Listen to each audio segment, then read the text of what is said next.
The journey, initially uneventful, unfolds like a tapestry woven with threads of chance and destiny. The sun beats down on Carles as he rides, the rhythmic beat of his horse's hooves a counterpoint to the quiet hum of the Gascon countryside. The scent of pine and sun-baked earth fills the air, a far cry from the damp chill of the Armagnac Valley. 3 days melt into a blur of sun-drenched fields and sleepy villages. The only interruption, the creak of saddle leather, and the occasional cry of a hawk circling overhead. Then, fate intervenes in the form of Peyre, a knight-errant, his armor gleaming under the afternoon sun, a figure seemingly plucked from the very legends of Astarac.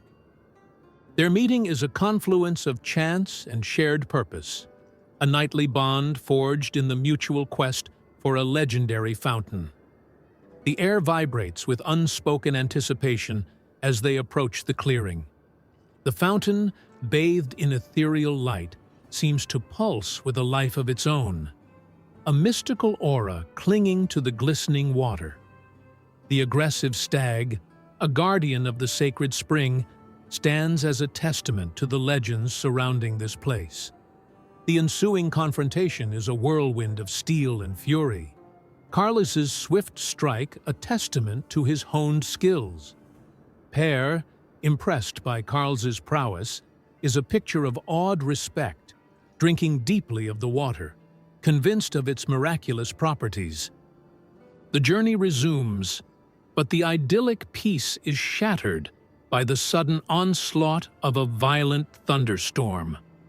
The raging inferno that erupts from the lightning strike throws them into a desperate struggle for survival, the air thick with the smell of burning wood and the acrid tang of smoke.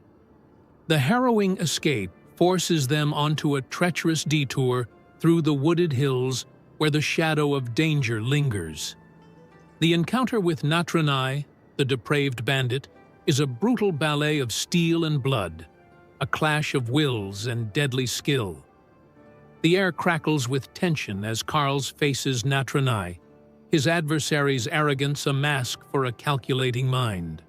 The duel is a savage dance of death, a relentless clash of swords, each parry a gamble, each strike a desperate attempt to gain an advantage. Carles's strength, fueled by fury and the weight of responsibility, prevails.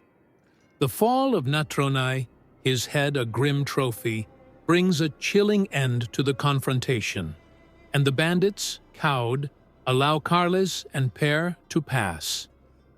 The arrival at Saint-Bertrand, delayed but triumphant, is met with the surprising news of the Count's illness and the subsequent power shift.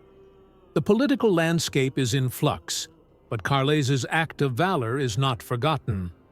The offer of knighthood, bestowed upon him by the new Count Bernat III, is a validation of his courage and skill, a testament to his prowess as a warrior and his loyalty to the House of Comminges. The ceremony, imbued with ancient rites and solemn pronouncements, elevates him to a new station, transforming Carles de Batz, the ambitious squire, into Sir Carles de Batz, a knight of the realm, a young man poised to carve his own destiny amidst the turbulent currents of a changing world. November 17th, 1178, a date etched forever in his memory.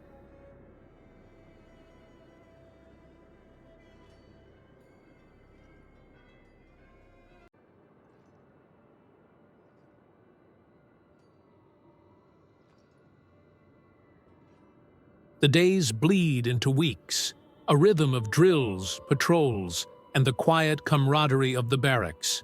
Yet, despite the honor of knighthood, a subtle restlessness stirs within him.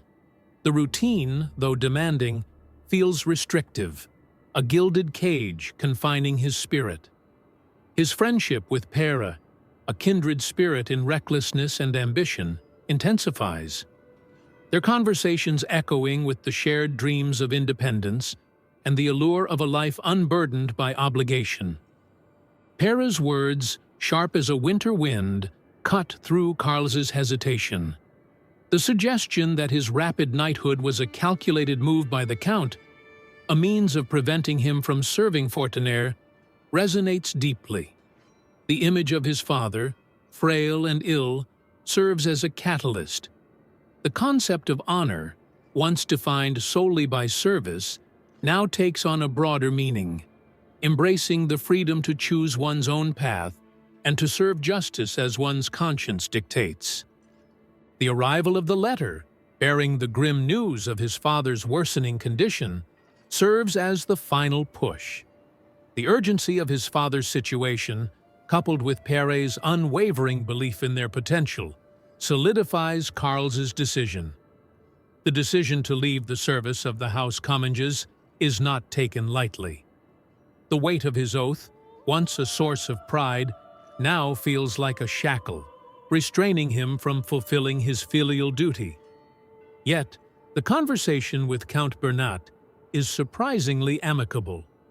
The Count, perhaps recognizing a kindred spirit in Carles's ambition, grants his release with a grudging respect, securing a conditional oath of fealty, a promise of future service when the House of Comminges needs it. The news brings a wave of exhilaration to Péré. The vision of their company, the Knights of Armagnac, takes shape, a beacon of ambition in the cold December air. Péré, with his experience in logistics and caravan management, steps into the role of caravan master, his enthusiasm mirroring Carles's growing anticipation. The scent of new beginnings, of freedom and adventure, fills the air as they plan their future, ready to forge their own path, guided by their shared vision and the unwavering commitment to honor. A commitment now defined on their own terms.